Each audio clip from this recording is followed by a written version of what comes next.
He was once just a barefoot boy, dancing on the streets to survive. But now, Kola is about to step into a world he never dreamed of.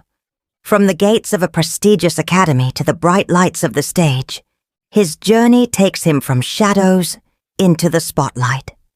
This is part 2 of the story that touched millions, the boy who danced his way into a family. And trust me, what happens next will inspire you and stay with you forever. The morning sun glowed softly on the gates of Starlight Academy, one of the most prestigious schools in the city. Its walls were painted cream and gold, the playground filled with children in neatly pressed uniforms and polished shoes. For most students, this was ordinary, but for Kola, it was a miracle waiting to happen. The night before, he had sat in his room staring at the new uniform folded neatly on the chair.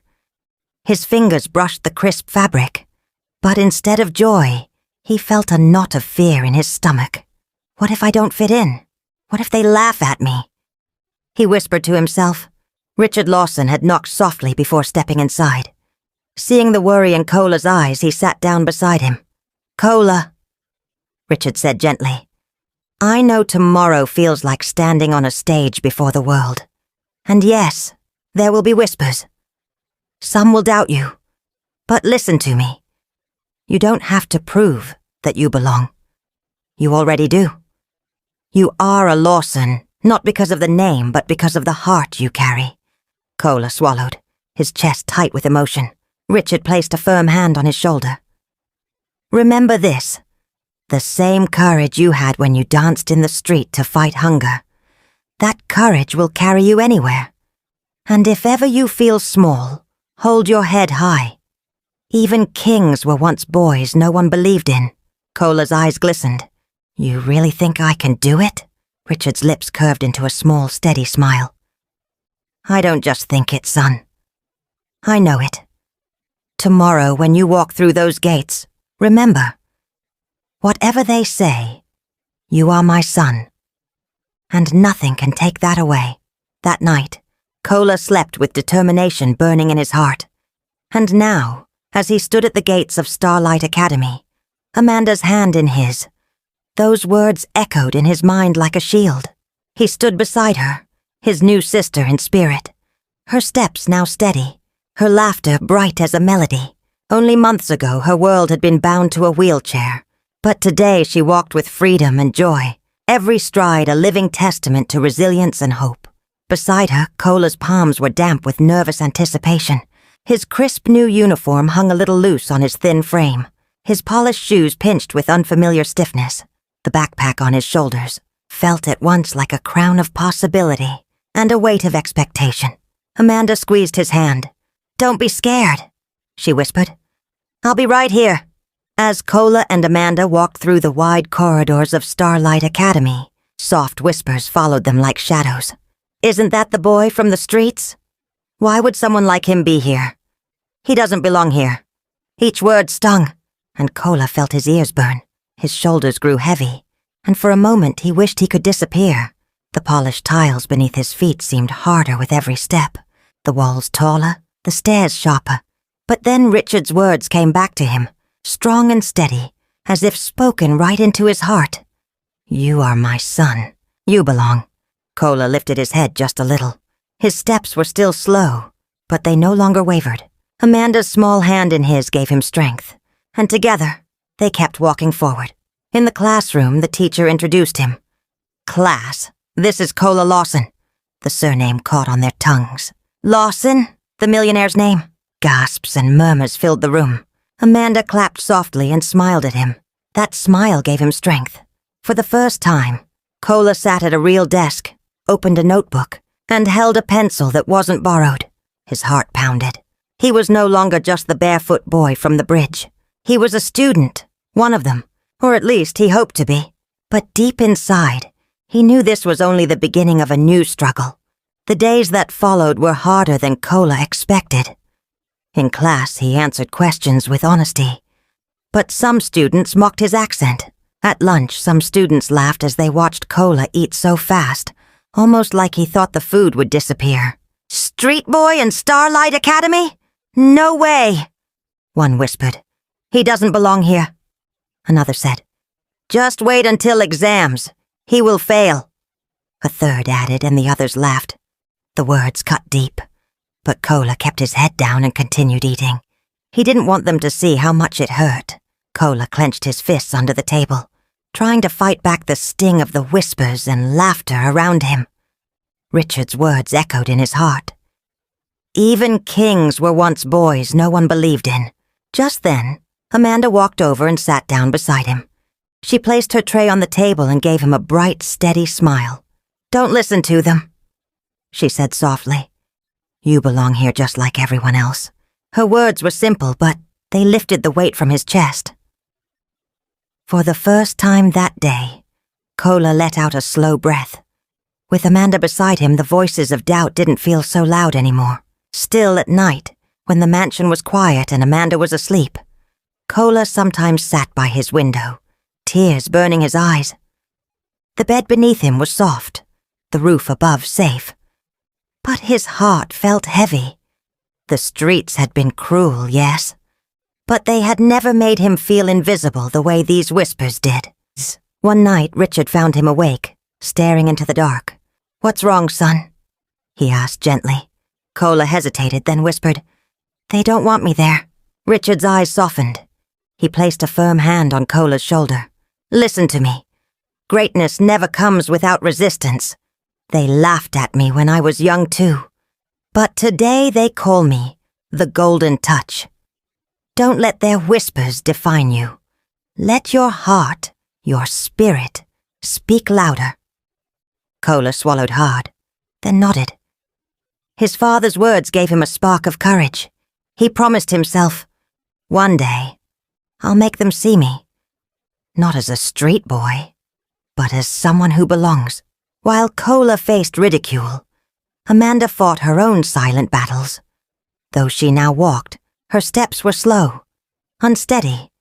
Some classmates clapped when she entered the playground, but others whispered cruelly behind her back. "Look, she's limping. She might fall again."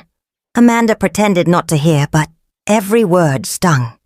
At times she wanted to hide in her chair again, to retreat into silence. But then she remembered the boy who had made her laugh when no one else could. She remembered Kola shouting in the garden, "When you move, you win." One afternoon during break, Amanda stood before her classmates. Her legs trembled as she tried to walk across the playground. Children watched silently, some smirking, some curious. Step by step she moved, slow, shaky, but determined. Halfway through, she stumbled. Gasps filled the air. Before anyone could laugh, Kola ran to her side. "You can do it!" he called, clapping his hands. "Just one more step." Amanda lifted her head, breathing hard. Slowly she moved forward, one shaky step, then another. By the time she reached the other side of the playground, the whispers were gone. Instead, some children began to clap. Amanda turned to face them. Her cheeks were red, but her eyes were shining. "I'm not afraid anymore," she said softly. Kola grinned wide. In that moment, they weren't just siblings by circumstance. They were warriors, each fighting their own battles, but never fighting alone. The weeks passed quickly, and whispers still followed Kola through the hallways. But then one morning, a brightly colored poster appeared on the school's notice board. "End of term dance competition, sign up now." Excited voices filled the air. Students crowded around, chattering about costumes, music, and routines. Amanda's eyes sparkled the moment she read it. She tugged at Kola's sleeve. "You have to join," she said firmly. Kola froze. His stomach knotted. Dancing in the garden for Amanda was one thing. Dancing for an entire school, teachers, students, parents, was another. The thought terrified him. "Me? In front of everyone?" he whispered. Amanda nodded. "Yes, you. You were born for this." He hesitated, then glanced around. Some students were already pointing and laughing. "A street boy in a dance competition? He'll embarrass himself." He doesn't stand a chance. Cola clenched his fists. He remembered the nights under the bridge when he danced just to fight hunger. He remembered Amanda's laughter, the sound that brought her back to life. Slowly, with trembling hands, he picked up the pen and wrote his name on the list. The whispers grew louder, but Cola only smiled faintly. They don't know what I carry inside me, he thought. This isn't about them. It's about proving that joy can defeat despair. That night, when Amanda told Richard, the man raised an eyebrow. A competition?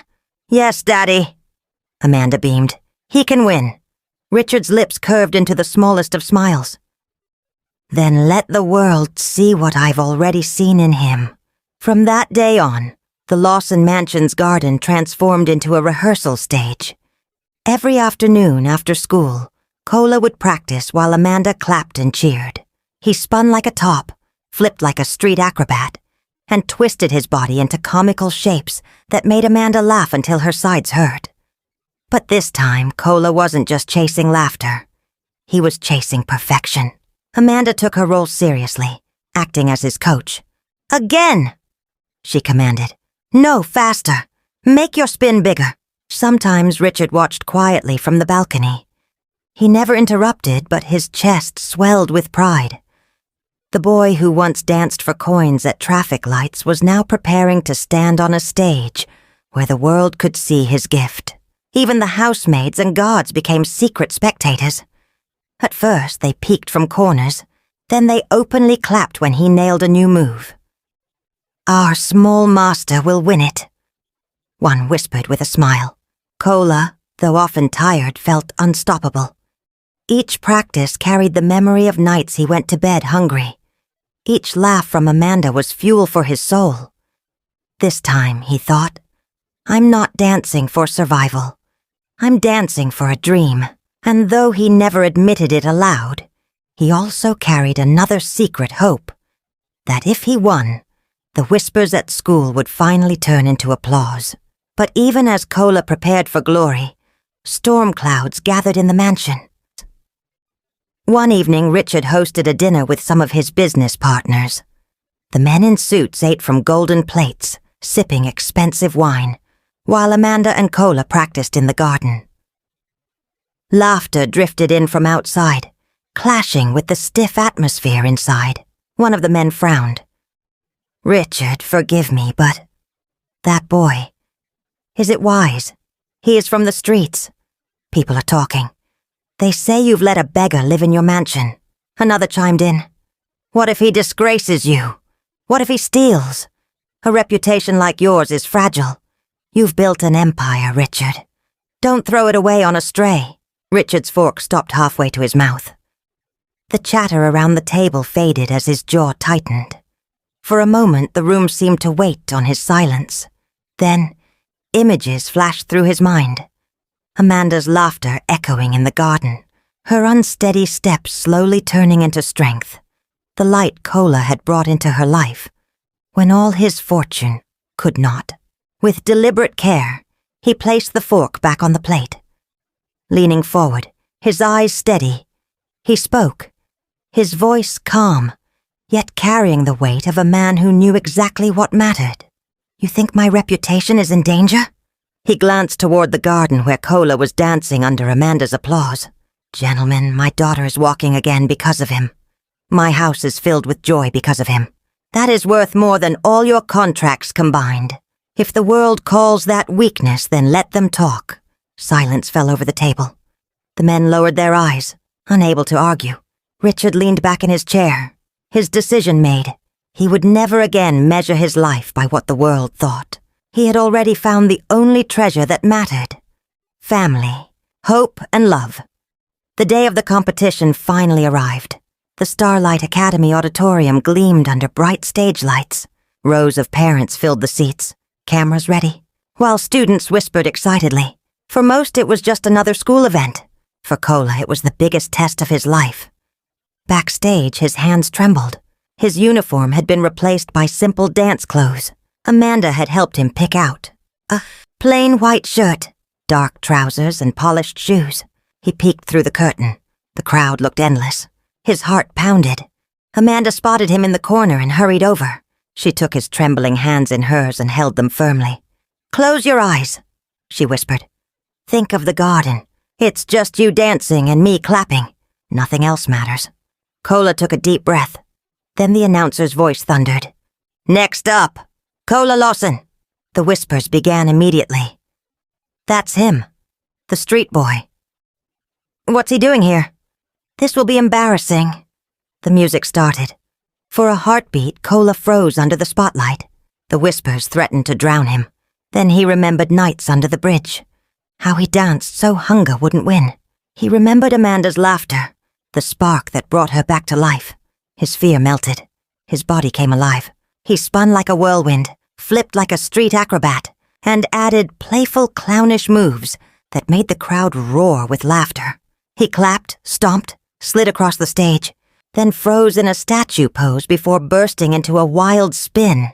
The audience gasped, then cheered. By the time the music ended, the entire hall was on its feet. The same children who once whispered were now chanting his name. "Cola, Cola, Cola!"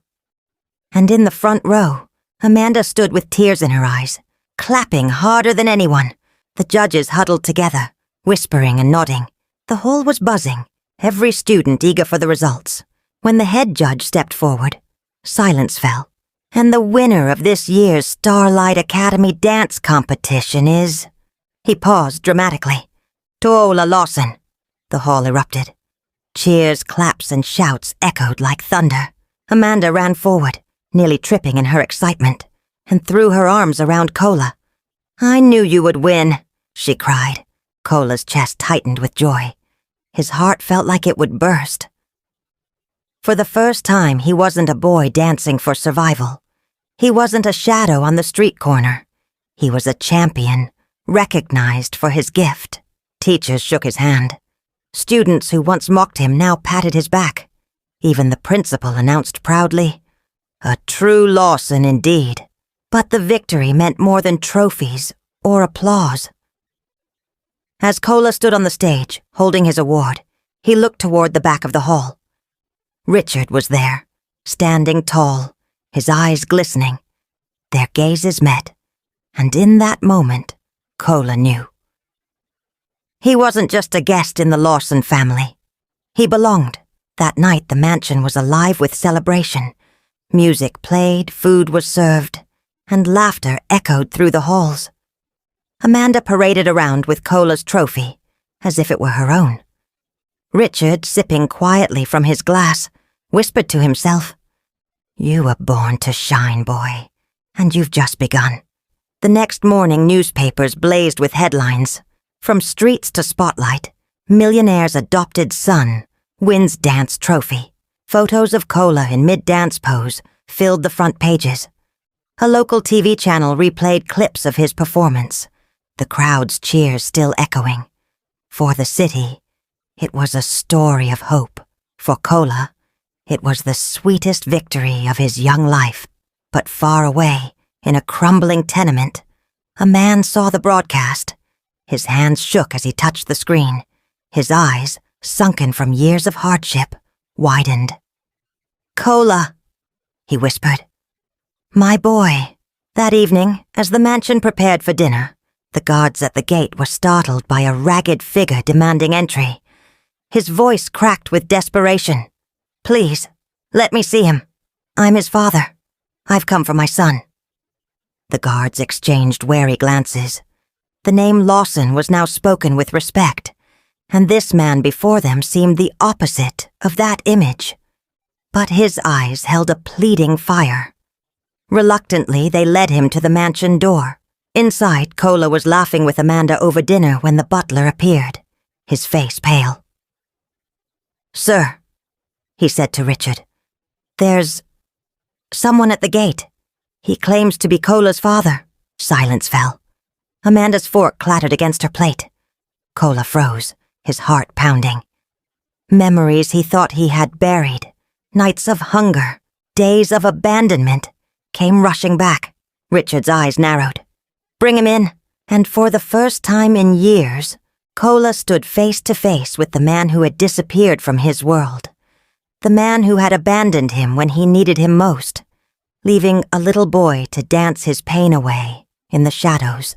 The room was thick with silence when the man stepped in. His clothes were ragged, his shoes worn thin.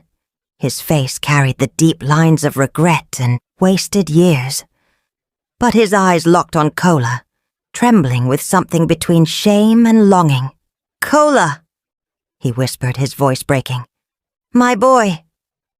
My son." Kola's body stiffened. For years he had imagined this moment, his father returning, explaining why he left, making everything right. But now that it was here, his chest felt heavy with anger. Richard's eyes hardened as he crossed his arms. "You call yourself his father? Where were you when this boy slept under bridges? Where were you when hunger nearly took his life?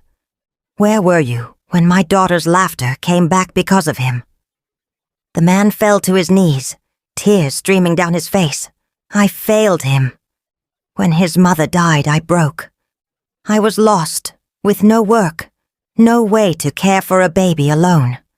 I ran, and I have carried that shame ever since. But I've seen him now, alive, strong, full of light, and I am begging for another chance." Kola's fists clenched, his heart raced. Memories rushed back, nights begging on the street, shivering in the cold, dancing with an empty stomach. He had been invisible to the world, including the man before him. Amanda's eyes filled with tears. She looked at Kola, waiting. Richard remained silent, knowing the choice wasn't his to make. The whole mansion seemed to hold its breath. The man sobbed. "Please, son, forgive me. Let me be your father again." Kola's lips parted, his voice trembling. But instead of hope, his words carried a weight years in the making. "You lost that right when you left me." Kola's voice grew steadier as he spoke. "When I was hungry, you weren't there. When I slept on the streets, you weren't there. When I danced alone hoping someone would see me, you weren't there. But when I made Amanda smile, she was there. When I needed a home, Richard was there. When I needed a family, this family was here." His father shook his head, weeping. "I was broken, son. So was I." Kola's voice cracked, his fists trembling. "But I didn't run. I danced. I fought. I survived. And now I'm not alone anymore. I don't need a father who abandoned me. I have a family now." Amanda rose, walking carefully to Kola's side. She took his hand firmly. "And he's my brother. No one can change that." Richard stood, his eyes misty though his face remained strong. He placed a hand on Kola's shoulder, speaking with quiet pride. "This house is yours, son. You don't need to search for love outside these walls. You've given us more than we could ever give you." The man broke down completely, his sobs echoing in the great hall. The guards led him away gently, his cries fading into the night. Kola watched him go, a storm of emotions raging inside. But when he turned back and felt Amanda's hand still in his, and Richard's strong presence beside him, peace finally settled in his chest. For the first time in his life, Kola realized something powerful.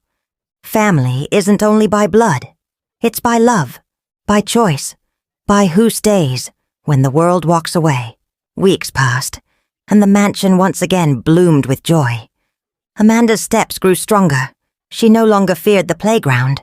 Now she joined her classmates with confidence. And every evening the garden became alive with laughter, claps, and Kola's dancing. The newspapers still wrote about him. Street boy turned champion, millionaire's miracle son. But inside the mansion, none of that mattered.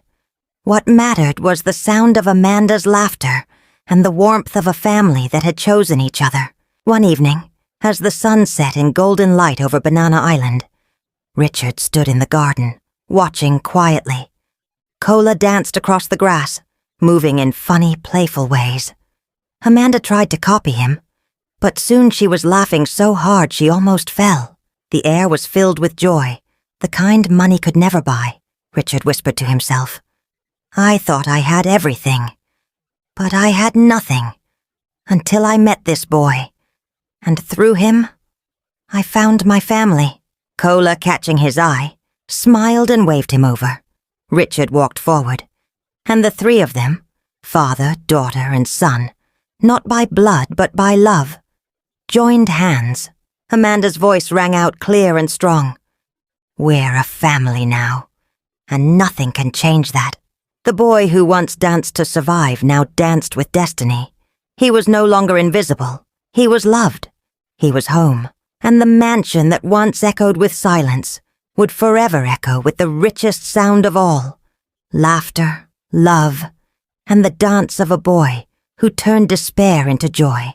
Sometimes the family we are born into fails us, but the family we find, the one built on love, loyalty, and laughter, is the one that saves us.